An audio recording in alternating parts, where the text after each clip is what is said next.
ओम नमो भगवती वासुदेवाय। स्वागत है आप सभी का हमारे चैनल पर। आज के इस वीडियो में आप जानेंगे कार्तिक मास के शुक्ल पक्ष की एकादशी, जो कि सबसे बड़ी एकादशियों में से एक मानी जाती है। देव उठनी एकादशी का व्रत किस दिन किया जाएगा, व्रत का पारण किस दिन होगा, तुलसी विवाह किस दिन किया जाएगा, सभी के बारे में आज के इस वीडियो में हम बात करने वाले हैं। तो वीडियो को आप पूरा अवश्य देखिए। बहुत ही महत्वपूर्ण वीडियो है, क्योंकि इस बार देव उठनी एकादशी के बारे में बहुत ही संशय की स्थिति है या असमंजस की स्थिति है। ये भी संशय बना हुआ है कि तुलसी विवाह किस दिन किया जाएगा। तो आज के वीडियो में आपके सारे संशय असमंजस आपके क्लियर होने वाले हैं। किसी तरह की आपको कोई भी दिक्कत ये नहीं आएगी कि आप ये सोचें कि आपको किस दिन व्रत रखना है। बस आप वीडियो को पूरा देख लीजिए, और वीडियो अगर आपको पसंद आए तो लाइक करके शेयर भी कर दीजिए औरों को, ताकि सभी के पास ये जानकारी पहुंच सके। और इसके अलावा चैनल को सब्सक्राइब करके बेल आइकन पर क्लिक भी कर लीजिए। तो चलिए शुरू करते हैं वीडियो। तो देखिए, एकादशी जो कि कार्तिक मास के शुक्ल पक्ष की होती है, सबसे बड़ी एकादशियों में से एक मानी जाती है। इस दिन भगवान श्री हरि विष्णु अपने 4 मास की निद्रा से उठते हैं, जिसकी वजह से इसको हम देव उठनी एकादशी कहते हैं। भगवान विष्णु आज के दिन निद्रा से जागते हैं। इस दिन भगवान की पूजा अर्चना की जाती है, व्रत किया जाता है। अब इस बारे में संशय है कि देव उठनी एकादशी का व्रत किस दिन किया जाएगा, क्योंकि इस बार एकादशी 2 दिन है, 1 नवंबर को भी है और 2 नवंबर को भी है। तो व्रत किस दिन करना सही रहेगा? तो देखिए, शास्त्रों की अगर माने तो एकादशी का व्रत जब 2 दिन एकादशी पड़ती है तो दूसरे दिन का व्रत करना ही उत्तम माना जाता है, वही सही होता है। पहले दिन की एकादशी का व्रत नहीं करना चाहिए किसी को भी, चाहे वो गृहस्थ हो चाहे वैष्णव हो।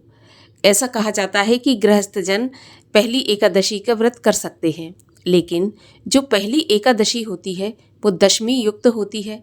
और शास्त्रों में ऐसा कहा गया है कि दशमी युक्त एकादशी का व्रत करने से उस एकादशी का फल तो हमें प्राप्त होता ही नहीं है, साथ ही साथ हमारे जो साल भर की एकादशियों का पुण्य होता है वो भी नष्ट हो जाता है।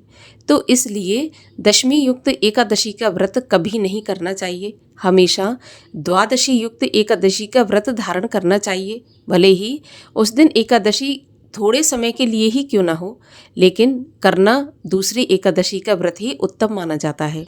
और फिर अगले दिन हम त्रयोदशी में भी अगर पारण करना पड़े तो भी ये भी ठीक है, उत्तम है, इससे कोई दोष नहीं लगता है। बल्कि ऐसी एकादशियों को त्रिस्पर्शा एकादशी भी हम कहते हैं, जो कि अनंत गुना शुभ फलदायी होती हैं। तो इसलिए किसी भी संशय के बिना आप दूसरी एकादशी का व्रत धारण करें।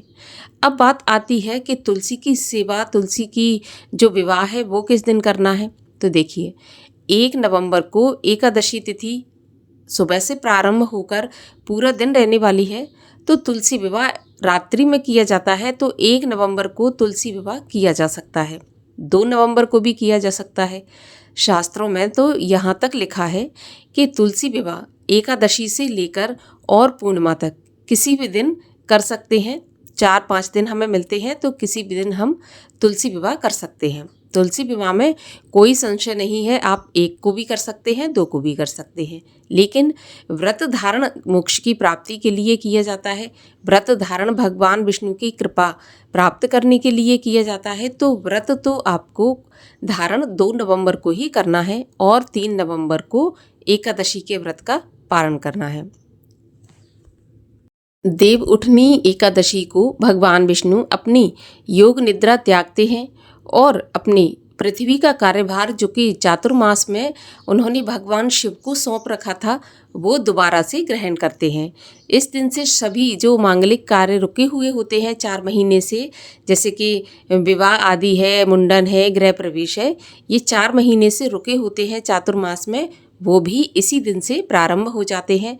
शादी ब्याह सभी प्रकार के मांगलिक कार्य प्रारंभ इस दिन से हो जाते हैं। तो इसलिए इस एकादशी को बड़ी एकादशियों में माना जाता है। अब 2025 में देव उठनी एकादशी का व्रत किस दिन किया जाएगा, तो आइए आपको इस बारे में बताते हैं। तो देखिए, एकादशी तिथि प्रारंभ होगी 1 नवंबर शनिवार की सुबह 9:11 से और एकादशी तिथि समाप्त होगी 2 नवंबर रविवार की सुबह 7:31 पर। तो देखिए, 1 नवंबर को जो एकादशी प्रारंभ हो रही है वो सूर्योदय के बाद हो रही है। इससे पहले दशमी तिथि रहेगी, तो ये दशमी युक्त एकादशी कहलाएगी, जिसका व्रत शास्त्रों में बिल्कुल मना किया गया है। तो देव उठनी एकादशी का व्रत जो कि उदया तिथि के अनुसार होगा वो 2 नवंबर रविवार को रखा जाएगा। 2 नवंबर रविवार को व्रत का पारण होगा। जो भक्तगण 1 नवंबर को व्रत रखेंगे उन्हें 2 नवंबर को पारण करना होगा। तो 2 नवंबर रविवार को पारण का समय होगा दोपहर में 1:11 से और 3:23 तक। और जो भक्तगण 2 नवंबर को व्रत धारण करेंगे उन्हें 3 नवंबर को पारण करना होगा। और 3 नवंबर को पारण का शुभ समय होगा सोमवार को सुबह 6:34 से 8:46 तक। इसी बीच में व्रत का पारण करें।